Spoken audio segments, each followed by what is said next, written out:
¿Cómo puede caer el imperio más poderoso de la historia? ¿Sin un golpe externo? Durante siglos, Roma fue mucho más que una ciudad, fue el centro del mundo, el símbolo del orden, la fuerza y la civilización. Sus legiones parecían invencibles. Sus emperadores, inmortales. Pero lo que parecía eterno estaba al borde del colapso. No fue una conquista repentina, ni un enemigo superior. Fue una decadencia lenta, implacable y dolorosa. El verdadero enemigo no vino de fuera. Ya vivía dentro de sus muros. Hoy reviviremos la historia de cómo Roma, la ciudad donde los dioses caminaban entre los hombres, fue silenciada por aquellos a quienes despreciaba, visigodos, vándalos. Y el más temido de todos, Atila, el azote de Dios. Prepárate para un viaje lleno de ambición, destrucción y el fin de una era que cambió para siempre el destino de la humanidad. Pero antes de comenzar, suscríbete al canal para no perderte nuestras próximas aventuras. Y escribe en los comentarios, ¿la caída de qué imperio te gustaría ver en el próximo video? Entonces, historiadores, es hora de marchar sobre Roma. Durante siglos, Roma no fue solo una capital, fue el corazón del mundo, el latido del poder absoluto. Sus columnas de mármol reflejaban la gloria de un imperio que se creía eterno.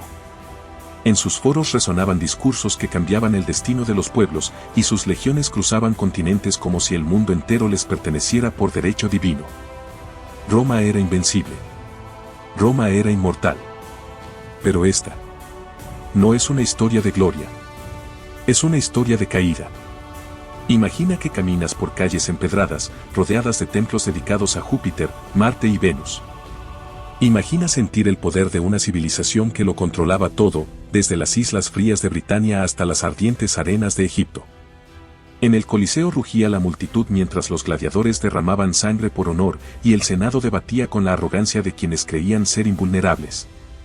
Y aún así, ese mármol que adornaba los templos pronto fue hecho pedazos. Las estatuas de emperadores, una vez venerados como semidioses, yacían en el polvo. Y la ciudad que enseñó al mundo lo que era el poder cayó de rodillas ante aquellos que antes llamaba bárbaros. Porque Roma no cayó en una sola noche. Su colapso fue un eco que se extendió por generaciones, una herida abierta que nunca sanó. Y en el centro de todo, la ciudad eterna. Testigo de la grandeza. Y víctima de su propia arrogancia. Este capítulo marca el inicio de una tragedia imperial. Aquí no habrá héroes claros ni villanos simples. Solo una civilización que voló tan alto, que olvidó cómo mantenerse en pie. Y mientras los bárbaros aún vivían en aldeas lejanas, la verdadera amenaza ya caminaba por las calles de Roma. ¿Qué puede destruir una ciudad construida por dioses? Muy pronto lo descubrirás.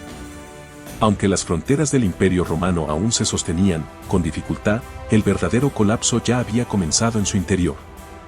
Lo que alguna vez fue un modelo de organización, disciplina y lealtad, se convirtió en una máquina corroída por la codicia, la indiferencia y el caos político. Y nadie pudo detener la marea. La economía, que durante siglos había sostenido a las legiones y financiado majestuosos proyectos arquitectónicos, comenzó a derrumbarse. Los campos, agotados por siglos de cultivo intensivo, ya no daban frutos. Las monedas de oro fueron reemplazadas por aleaciones de poco valor, desatando una inflación incontrolable. Los impuestos aumentaban sin piedad, y los pequeños propietarios, incapaces de pagarlos, abandonaban sus tierras en busca de protección entre los grandes terratenientes. Sin saberlo, plantaban las semillas del feudalismo. Pero la decadencia no fue solo económica. La élite romana, aquella que alguna vez antepuso el Estado a sus propios intereses, se ahogó en luchas de poder. Cada general ambicioso veía el trono no como un deber sagrado, sino como una meta personal. Entre los años 235 y 280, más de 20 emperadores subieron al poder, muchos fueron asesinados por sus propios soldados. El imperio no era gobernado. Era saqueado como botín. Las calles de Roma, antes símbolo de orden y civilización, estaban ahora infestadas de revueltas, saqueos y una población cada vez más frustrada. La corrupción se filtraba desde los palacios hasta las legiones. Los soldados ya no luchaban por honor, sino por sobrevivir. Y el enemigo, aunque aún lejano, ya percibía la debilidad en el aire. Roma aún parecía majestuosa. Pero su alma estaba rota. Porque los imperios no siempre caen por un enemigo externo. A veces se derrumban cuando dejan de creer en sí mismos. Cuando olvidan que los hizo grandes. Y aunque los muros seguían en pie, el verdadero colapso ya había comenzado. ¿Y si te dijeran que los mismos hombres que juraron proteger Roma serían quienes abrirían las puertas a sus enemigos? Durante siglos, las legiones romanas fueron la encarnación del orden, la fuerza y el orgullo imperial. Pero con el tiempo, mantener un ejército tan vasto se volvió una carga insostenible. Las crisis internas, la falta de recursos y la negativa de los ciudadanos a alistarse obligaron a Roma a tomar una decisión desesperada: contratar a antiguos enemigos como defensores del imperio. Así, visigodos, vándalos, suevos y otros pueblos germánicos cruzaron las fronteras. No como invasores, sino como aliados. Se les ofrecía tierra, comida y un lugar en el imperio a cambio de su espada. Algunos llegaban con sus familias, otros con historias de hambre y persecución. Lo que Roma consideró una solución práctica. Fue su error fatal. La palabra bárbaro era una etiqueta romana para todo aquel que no viviera según sus leyes. Pero muchos de esos pueblos tenían culturas complejas, estructuras de poder y valores profundos. No eran salvajes. Eran supervivientes. Porque aquellos a quienes llamaban bárbaros no olvidaban. No olvidaban cómo Roma destruyó sus aldeas. No olvidaban los impuestos, las traiciones, las masacres. Y aunque muchos intentaron integrarse, aprendieron latín, usaron la toga, adoraron a los dioses romanos, siempre fueron vistos como extraños. Como una amenaza silenciosa. Los visigodos sintieron ese desprecio con especial intensidad. Humillados, hambrientos, rechazados por la burocracia romana, decidieron, si no podían formar parte del imperio, lo destruirían.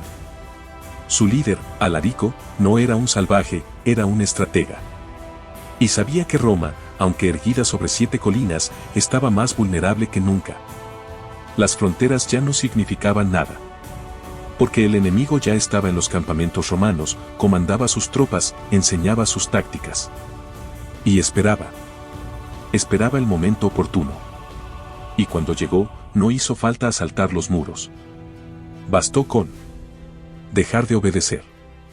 Y en las vastas estepas del este, donde el viento silba entre los huesos de antiguos guerreros, surgió un hombre rodeado de leyendas y temor: Atila, el azote de Dios. No era romano. No era visigodo ni vándalo. Era un huno. Y su nombre se pronunciaba con miedo tanto por emperadores como por campesinos. A diferencia de los germanos, que deseaban tierras y estatus dentro del imperio, los hunos no buscaban formar parte de Roma. Querían someterla. Su objetivo no era integrarse, sino destruir. Donde pasaban los hunos, no quedaba nada. Las ciudades desaparecían del mapa. Los campos ardían. Los ríos se teñían de sangre. Y en el centro de esa tormenta, él. Atila. Un líder que hablaba poco, pero al que todos obedecían sin rechistar. Para los romanos, Atila era una anomalía. No respondía a la diplomacia. El oro no lo seducía, al menos, no por mucho tiempo. No le interesaban coronas, templos ni títulos. Su único objetivo era quebrar la voluntad de quienes se creían invencibles. En el año 451, las legiones romanas de Occidente, aliadas con los visigodos, sí, aquellos mismos enemigos, se enfrentaron a Atila en la batalla de los campos cataláunicos. Fue una masacre sin precedentes. Atila fue detenido, pero no vencido. El azote de Dios se retiró, pero no fue derrotado. Un año después, Atila marchó sobre Italia. Las ciudades huían antes de su llegada. Roma temblaba. A su encuentro salió el Papa León y nadie sabe con certeza de qué hablaron. Solo se sabe una cosa: Atila se dio la vuelta. No saqueó Roma. No destruyó su corazón. No fue un general ni un emperador quien salió a su encuentro, sino el Papa León y la leyenda dice que este hombre, solo, logró detener a Atila. ¿Qué le dijo al líder de los hunos? Nadie lo sabe con certeza. Algunos dicen que lo convenció. Otros, que lo sobornó. Y hay quienes aseguran que le amenazó con la ira divina. Pero el hecho es este: Atila dio media vuelta. Roma fue salvada. Pero solo por un tiempo. Poco después, el azote de Dios murió. Dicen que fue en su noche de bodas, ahogado en su propia sangre. Incluso su muerte está envuelta en mito. Pero el miedo que sembró no desapareció. El imperio ya no era el mismo. Y entonces llegaron los vándalos. A diferencia de los hunos, ellos no solo saqueaban, destruían símbolos, arrancaban raíces. En el año 455 entraron en Roma. Sin resistencia. La ciudad, que durante siglos fue considerada inexpugnable, abrió sus puertas por sí sola. Los soldados se negaron a luchar. El imperio ya no podía pagar. El pueblo estaba quebrado. Los vándalos pasaron 2 semanas en Roma. Se llevaron todo, oro, reliquias, estatuas, incluso el cobre de los techos de los templos. Sus actos dieron origen a una nueva palabra, vandalismo. Y aunque no quemaron la ciudad hasta los cimientos, como dirían más tarde los cronistas, destruyeron algo aún más valioso que la piedra, la sensación de invulnerabilidad. Roma se convirtió en una sombra de sí misma. El último emperador del Imperio Romano de Occidente era un niño. Se llamaba Rómulo Augustulo, un nombre que parecía una burla del destino. Rómulo, por el legendario fundador de la ciudad. Augusto, por su más grande gobernante. Pero él no gobernó. Ni luchó. Solo. Existía. En el año 476, un jefe germano llamado Odoacro lo envió al exilio. Sin batalla. Sin sangre. Simplemente. Lo quitó del trono. Así terminó la historia del Imperio Romano de Occidente. Sin un combate final. Sin una muerte heroica. Solo silencio y vacío. La ciudad que había creado la civilización cayó, no por la espada, sino por el cansancio, la traición y el olvido. Pero Roma no murió. Se convirtió en memoria. En símbolo. Cada piedra, cada columna, cada fragmento de su gloria nos susurra, incluso los más grandes pueden caer. No en batalla, sino en el corazón. Y cuando camines por las calles modernas, donde los turistas se hacen selfies frente a las ruinas, recuerda, aquí se decidía el destino del mundo. Y la lección de Roma es eterna. Porque si se olvida lo que hace grande a un imperio, desaparecerá inevitablemente. ¿Quieres saber cómo cayó Constantinopla? ¿O cómo desapareció la civilización maya? Escríbelo en los comentarios, y no olvides suscribirte.